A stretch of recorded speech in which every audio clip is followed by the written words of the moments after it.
একজন করেছে কবিরা গুনাহ, আর একজন বান্দার হক নষ্ট করে ফেলছে। এখন ও যদি 1000 দানার তসবিহ একটা নিয়ে কয় আস্তাগফিরুল্লাহ আস্তাগফিরুল্লাহ, আল্লাহ আমারে মাফ করে দেন, বলেন তো বান্দার হক আদায় না করা পর্যন্ত তার তওবা আল্লাহ কবুল করবে নাকি? তাহলে বান্দার হক যে নষ্ট করেছে, আগে বান্দার হক আদায় করতে হবে, তাহলেই না তার তওবা কবুল হবে, নাইলে তার তওবা কবুল হবে না, তার গুনাহ মাফ হবে না। এই জন্য গুনাহ যেমন, এই গুনাহ মোছার জন্য আমল তেমন। কবিরা গুনাহ যদি হয় খালেস তওবা করতে হবে, বান্দার হক সম্পৃক্ত যদি হয় বান্দার হকগুলো আদায় করতে হবে, ছোট ছোট অন্যায় যদি হয় ওটাও মাফ চেয়ে নিতে হবে। কারণ দুনিয়াতে কেউ যদি কারোর সাথে অসৎ আচরণ করে, একজন মুরব্বী, তার সাথে আমার ভালো আচরণ করতে হবে, এটা তার হক। এখন আমি তার সাথে মন্দ আচরণ করলাম, তার কাছে আমি ক্ষমাও চাই নাই, তার কাছে মাফও চাই নাই, সে মাফও করে নাই, কি হবে তাইলে? নবীজি বলেন তোমরা ওই দিন আসার আগে সতর্ক হয়ে যাও, যেই দিন আল্লাহ তাআলা বাদী বিবাদীর মধ্যে ফয়সালা করে দিবে। যদি দুনিয়াতে কেউ কাউকে কথার দ্বারাও একটা কষ্ট দিয়ে থাকো, মাফ চেয়ে নাও, কারণ ওই বিষয়টার ফয়সালাও কিয়ামতের দিন যিনি করবেন তিনি কে? এজন্য যত ছোট মন্দ কাজ হোক আমরা মাফ চায় নিব, যার সাথে হবে তার সাথে। এজন্য রাসূলুল্লাহ সাল্লাল্লাহু আলাইহি ওয়াসাল্লাম আয়েশা সিদ্দিকা রাদিয়াল্লাহু তাআলা আনহাকে বলেন, আয়েশা তুমি কোনো নেকের কাজকে ছোট মনে করবা না, কোনো গুনার কাজকেও ছোট মনে করবা না, কারণ হতে পারে ওই ছোট পাপের কারণে আল্লাহ শাস্তি দিতে পারে, আবার ওই ছোট ভালো কাজের কারণে আল্লাহ মাফ করে দিতে পারে। প্রসিদ্ধ ঘটনা আমরা সবাই কম বেশি জানি। একজন দুশ্চরিত্রা নারী, সে একটা পিপাসিত কুকুরকে পানি পান করাইছে, ভালো কাজ, আল্লাহর কাছে পছন্দ হয়েছে। নবীজি বলেন এই কারণে আল্লাহ তাআলা তাকে মাফ করে দিবে। আরেকজন মহিলা, সে একটা বিড়ালকে বেঁধে রাখছে, খাবারও দেয় না, ছেড়েও দেয় না, বিড়ালটা মারা গেছে। নবীজি সাল্লাল্লাহু আলাইহি ওয়াসাল্লাম বলেন কিয়ামতের দিন এই কারণে আল্লাহ তাআলা তাকে শাস্তি দিবে। এজন্য আমার আপনার দ্বারা যদি কবিরা গুনাহ হয়, তাহলে কবিরা গুনাহ মোছার ওষুধ হলো তাওবা। একজনের সাথে খারাপ আচরণ হয়েছে, তার কাছ থেকে ক্ষমা চাওয়া, এই ধরনের পাপ যেমন তার পাপ থেকে মুক্তি বা নাজাত বা তাওবার পদ্ধতি তেমন। এজন্য আমার আপনার দ্বারা যদি কখনো পাপ হয়ে যায়, অন্যায় হয়ে যায়, তাওবার ক্ষেত্রে কারো সাথে যদি খারাপ আচরণ হয়ে যায়, ক্ষমা চাওয়ার ক্ষেত্রে আমরা কখনো বিলম্ব করব না। হয়তো আজ রাতে আমার দ্বারা গুনাহ হয়েছে, আজ রাতে আমার দ্বারা কথার দ্বারা কেউ কষ্ট পেয়েছে, আগামী দিন ক্ষমা পাওয়ার সুযোগ পাবো কি পাবো না এর কোনো নিশ্চয়তা নাই। তাহলে নবীজি সাল্লাল্লাহু আলাইহি ওয়াসাল্লাম দ্বিতীয় উপদেশ দিলেন, ও আবু যর, তোমার দ্বারা যদি কখনো অন্যায় কাজ হয়ে যায়, তুমি ভালো কাজ করবা, নেকের কাজ করবা, কেন? তামহুহা, ওই ভালো কাজ মন্দ কাজটাকে মিটায়া দেয়। 3 নাম্বার, নবীজি সাল্লাল্লাহু আলাইহি ওয়াসাল্লাম বলেন ওয়া খালিকিন নাসা বিখুলুকিন হাসানিন, ও আবু যর, মানুষের সাথে সদাচরণ করবা, মানুষের সাথে সদাচরণ করবা, ভালো ব্যবহার করবা। সদাচার এটা ব্যাপক অর্থবোধক একটি শব্দ। সদাচারী তো সে প্রকৃতপক্ষে যেই মানুষটা তার কাছে যেমন হক প্রাপ্য তেমনি হক আদায় যেই ব্যক্তি করে, সেই ব্যক্তি মূলত সদাচারী। অনেকে আছে মুখ দিয়ে কথা বলে সুন্দর সুন্দর, কিন্তু মানুষের হক নষ্ট করে, বিভিন্ন পদ্ধতিতে মানুষকে কষ্ট দেয়। তার কথা খুব সুন্দর, মিষ্টি কথা, আবার অধিকাংশ সময় দুষ্টু লোকের কথা ভাষা এগুলো মিষ্টি হয় বেশি। দুনিয়ায় যত চিটিংবাজ আছে, সব চিটিংবাজদের ভাষা দেখবেন খুব মধুর, খুব মায়াময়, মানুষকে খুব আকর্ষিত করে, আচরণ খুব সুন্দর। যেগুলো চিটিংবাজ, অধিকাংশ মানুষ আচরণের দিক দিয়ে খুব সুন্দর আচরণ করে, কিন্তু তার ভেতরে কি আছে এটা আমরা কেউ বুঝতে পারি না। তাহলে সদাচারীকে বলে মানুষের সব হক যে আদায় করে সে। আর মানুষের হক আদায় করা এটা আমাদের জন্য সবচাইতে গুরুত্বপূর্ণ বিষয়। কারণ কোনো ব্যক্তি যদি মানুষের হক নষ্ট করে, সেটা আচরণগত দিক দিয়ে হোক, সেটা অর্থনৈতিক দিক দিয়ে হোক, কেউ যদি মানুষের হক নষ্ট করে, কিয়ামতের দিন ওই ব্যক্তি সবচাইতে নিঃস্ব হবে। দুনিয়াতে কেউ যদি কোনো মানুষের হক নষ্ট করে, কিয়ামতে সবচাইতে নিঃস্ব হবে ওই ব্যক্তি। রাসূলুল্লাহ সাল্লাল্লাহু আলাইহি ওয়াসাল্লাম সাহাবা একরামকে জিজ্ঞাসা করেন, তোমরা কি জানো কিয়ামতের দিন সবচাইতে নিঃস্ব হবে কে, মুফলিস কে হবে? সাহাবা একরাম জবাব দিলেন, ইয়া রাসূলুল্লাহ, আল্লাহ এবং তার রাসূল ভালো জানে।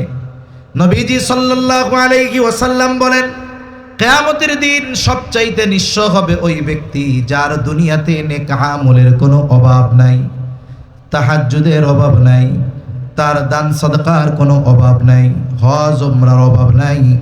এত পরিমাণ আমল সে দুনিয়ায় করবে, কিয়ামতের দিন পাহাড় সম পরিমাণ নেক নিয়ে সে উঠবে।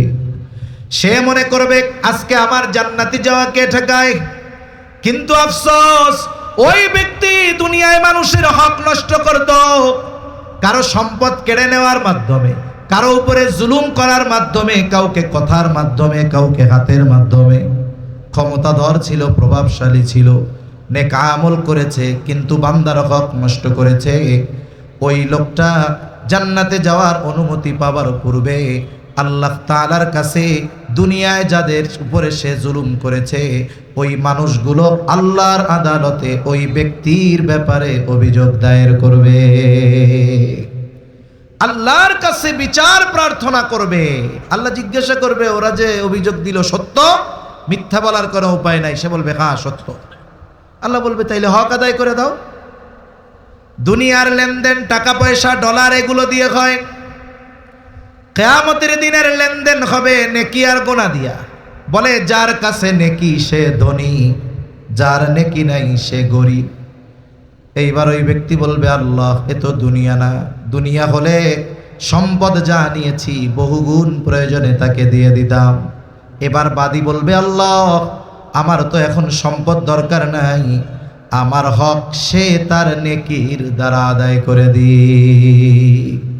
হয়তো দুনিয়ায় নিছিল ৫,০০০ টাকা, ও এবার বলবে, আল্লাহ দুনিয়ার ওই ৫,০০০ টাকার যদি শোধ করতে হয় তাহলে ওই ৫টা হজের সওয়াব আমার দেওয়া লাগবে।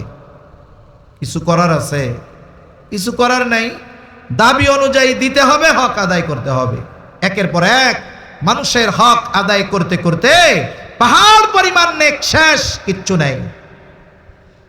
লোকটা হতাশায় আল্লাহ তাআলার কাছে বলবে, আল্লাহ সব নেকি শেষ, এখনো তো অভিযোগকারীর সিরিয়াল লম্বা। অভিযোগকারীরা বলবে, আল্লাহ নেকি নাই তাতে কি, আমাদের গুনাহগুলো নিয়ে আমাদের হালকা বানায়া দি।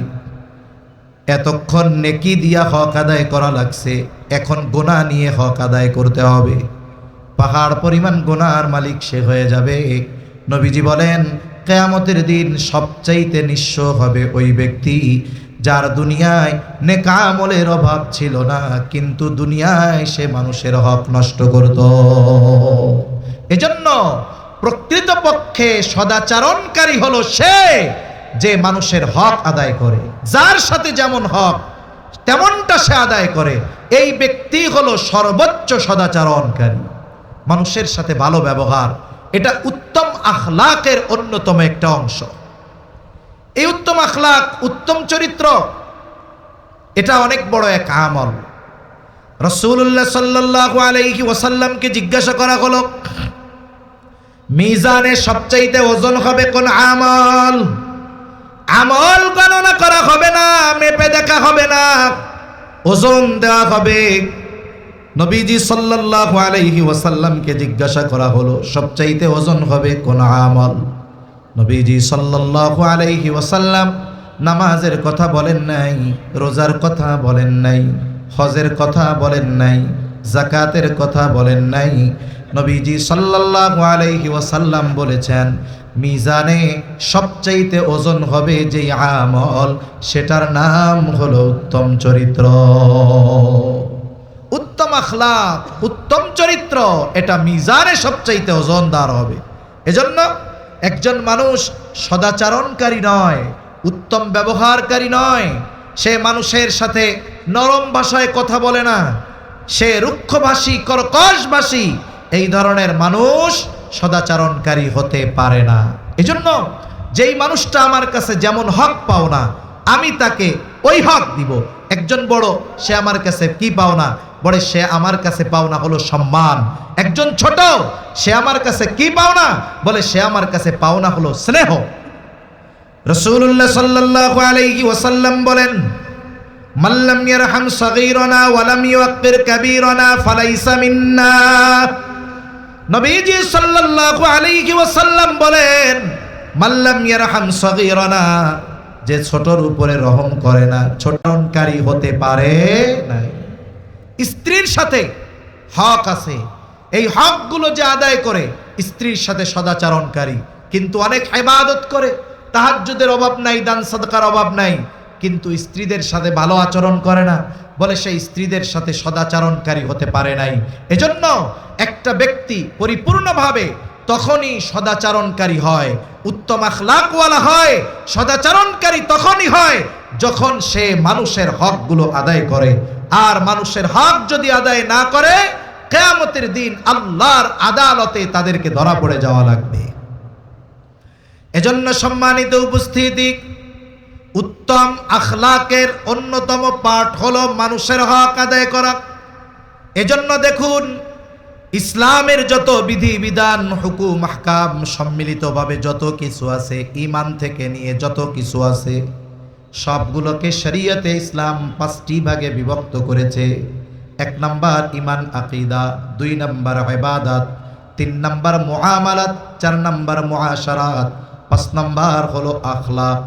এর মধ্যে ঈমান আকীদা আর ইবাদত যদি এক পাশে রাখেন, বাকি যে 3টা বিষয় আছে, এই 3টা বিষয় মানুষের সাথে মানুষের পারস্পরিক লেনদেন, আদান প্রদান, সম্মান আর আচার আচরণের সাথে সম্পৃক্ত।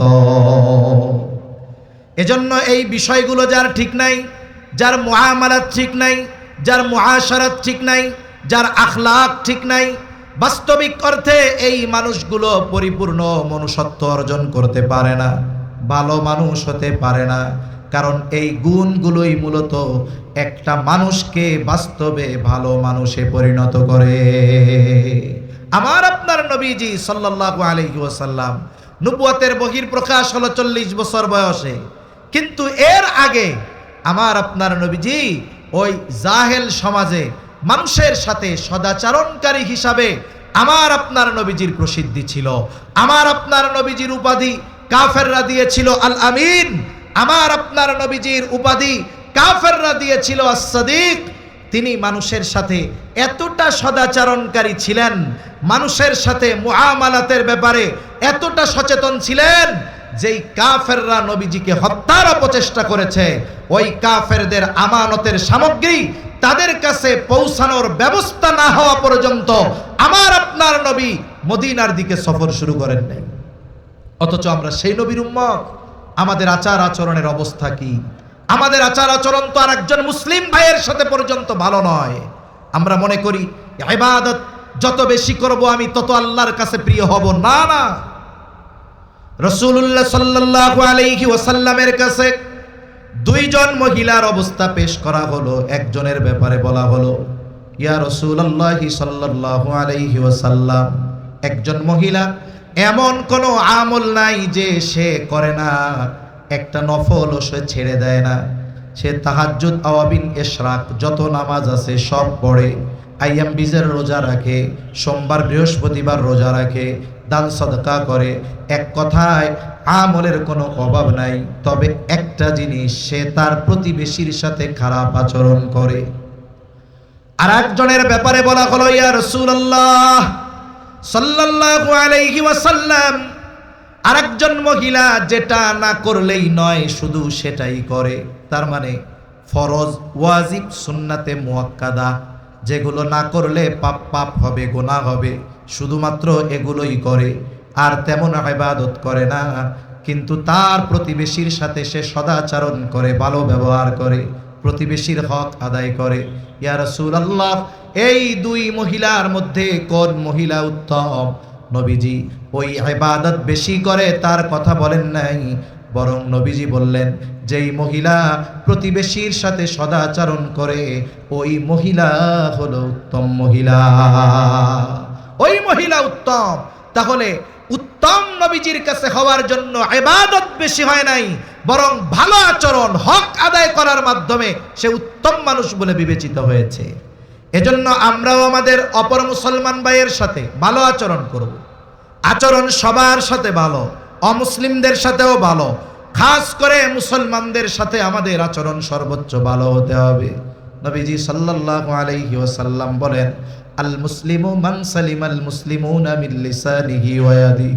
নবীজি বলেন, প্রকৃত মুসলমানকে বলে যে যার হাত এবং জবানের অনিষ্ট থেকে অপর মুসলমান নিরাপদ থাকে।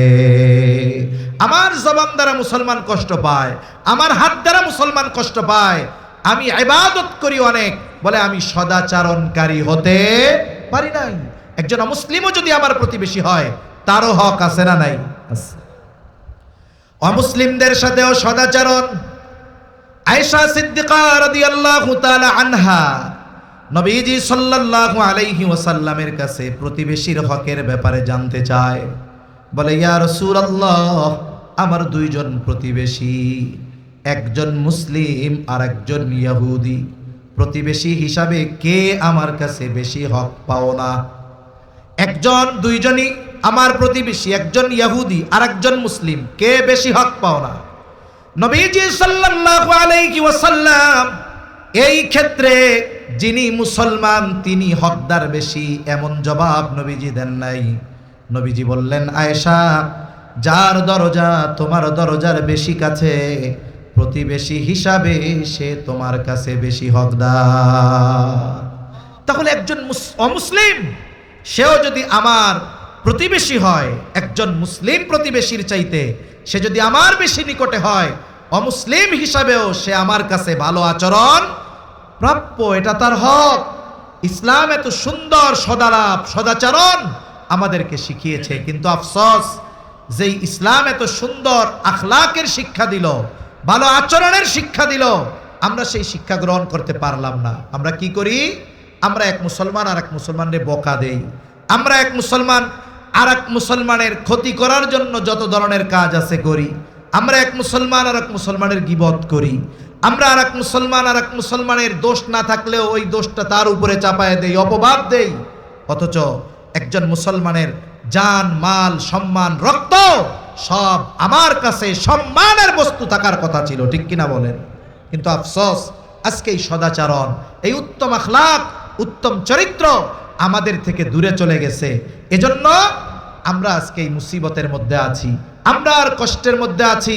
রাসূল আকরাম সাল্লাল্লাহু আলাইহি ওয়াসাল্লাম যেই আদর্শ, যেই শিক্ষা আমাদেরকে দিয়ে গিয়েছিলেন, আফসোসের বিষয় সেই শিক্ষার উপরে আমরা নিজেদেরকে গড়ে তুলতে পারি নাই। যদি পারতাম তাহলে গোটা দুনিয়ার নেতৃত্ব আজকে মুসলমানদের হাতে থাকতো, ঠিক কিনা বলেন? এজন্য আমরা যদি জীবনকে সুসজ্জিত করতে চাই, রাসূল সাল্লাল্লাহু আলাইহি ওয়াসাল্লামের উপদেশ, রাসূল সাল্লাল্লাহু আলাইহি ওয়াসাল্লামের আদর্শ ছাড়া সেটা সম্ভব নয়। এজন্য সম্মানিত উপস্থিতি, নবীজি সাল্লাল্লাহু আলাইহি ওয়াসাল্লামের হযরত আবু যর রাদিয়াল্লাহু তাআলা আনহুকে করা এই গুরুত্বপূর্ণ তিনটা উপদেশ, এটার মধ্যে তিন ধরনের হক নিহিত আছে। কয় ধরনের? জোরে কন, আরো জোরে বলেন, কয় ধরনের? সাধারণত হক তিন ধরনের হয়। বলতে পারেন, হুজুর আমরা তো শুনেছি আল্লাহর হক আর বান্দার হক, আপনি আবার তিন ধরনের হকের কথা কেমনে বলেন? বলে, হ্যাঁ, এর মধ্যে একটা আছে 2 in 1। 1 নাম্বার আল্লাহর হক, 2 নাম্বার বান্দার নিজের উপরে নিজের হক, 3 নাম্বার মানুষের হক। এই তিনটা হকের কথা আল্লাহর নবী এখানে শিক্ষা দিয়েছেন। 1 নাম্বার আল্লাহর হক কি? বলে তারই ইবাদত করবে, তার সাথে শিরিক করবে না। ইবাদত একমাত্র তারই করতে হবে, তার সাথে কারো শিরিক করা যাবে না, এটা আল্লাহর হক। এখন বলেন তো, কোন ব্যক্তি যদি প্রকৃত পক্ষে মুত্তাকি হয়, মুত্তাকি, সে যদি নেককারদের সঙ্গী হয়, সে যদি নিজের জীবনের আমলের হিসাব করে, সে যদি সর্বদা এই চিন্তা করে যে আমার রব আমাকে সর্বদা দেখতেছে।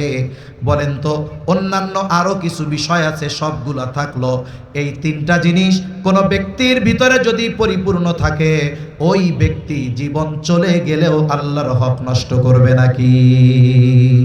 জোরে বলেন, করবে? সে জীবন চলে যাবে, আল্লাহর হক নষ্ট করবে না। 2 নাম্বার বলে বান্দার নিজের উপরে নিজের হক কি? বলে নিজের উপরে বান্দা নিজেও জুলুম করে। আমরা অনেক সময় মনে করি একজন মানুষ মনে হয় আর একজনের উপরেই শুধু জুলুম করে। আসলে বিষয়টা এমন নয়। মানুষ যেমন অপর মানুষের উপরে জুলুম করে, অনুরূপভাবে মানুষ নিজে নিজের উপরে জুলুম করে। যেমন আল্লাহ তাআলা কোরআনুল কারীমের মধ্যে জানাইছেন, আসমান জমিন সৃষ্টি থেকে মাস হইল 12টা। কয়টা? জোরে কন, আরো জোরে বলেন কয়টা? আরে আমি এতক্ষণ ধরে কইতাছি, আমি চিল্লাই, আপনারা কন না কেন? ঘুম আসতেছে নাকি? তাকবীর দেন, নারায়ে তাকবীর। আরো জোরে, নারায়ে তাকবীর। মাস কয়টা? এর মধ্যে 4টা মাস কি? আরবাআতুন হুরুম, 4টি মাস সম্মানিত মাস। এই 4টি মাস সম্মানিত মাসে আল্লাহ তাআলার গুরুত্বপূর্ণ যে নির্দেশনা, ফালা তাযলিমু ফীহিন্না আনফুসাকুম, এই সম্মানিত 4 মাসে আল্লাহর অন্যতম নির্দেশনা, ফালা তাযলিমু ফীহিন্না আনফুসাকুম, এই মাস সমূহের মধ্যে তোমরা নিজেদের উপরে নিজেরা জুলুম কইরো না। মুফাসসিরিনে কেরাম বলেন, নিজের উপরে জুলুম করা কি? তার মানে তুমি পাপাচারে লিপ্ত হইও না, গুনাহ করো না, পাপাচারে লিপ্ত হইও না। তার মানে মানুষ যখন কোনো পাপ করে, সে নিজের উপরে নিজে জুলুম করে। তাহলে মানুষ আল্লাহর কাছে ক্ষমা চাওয়ার মাধ্যমে নিজের হক আদায় করে, মানে এই জুলুম থেকে সে নিজেকে নিবৃত করে, এই পাপ থেকে সে নিজেকে মুক্ত করে।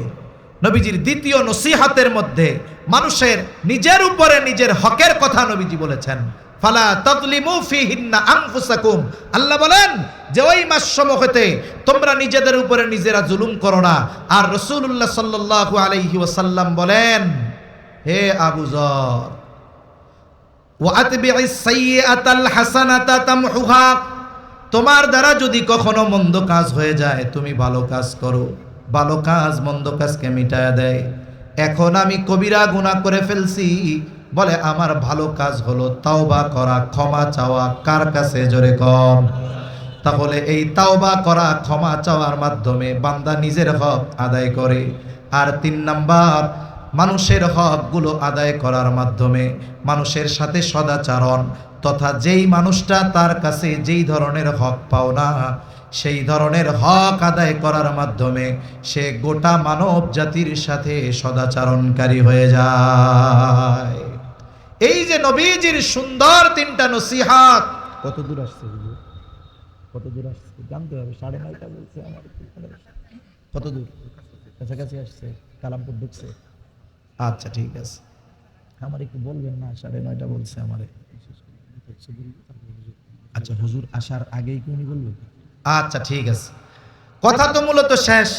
আলহামদুলিল্লাহ, আমাদের আজকের অন্যতম আকর্ষণ আমার খুব শ্রদ্ধেয় বড় ভাই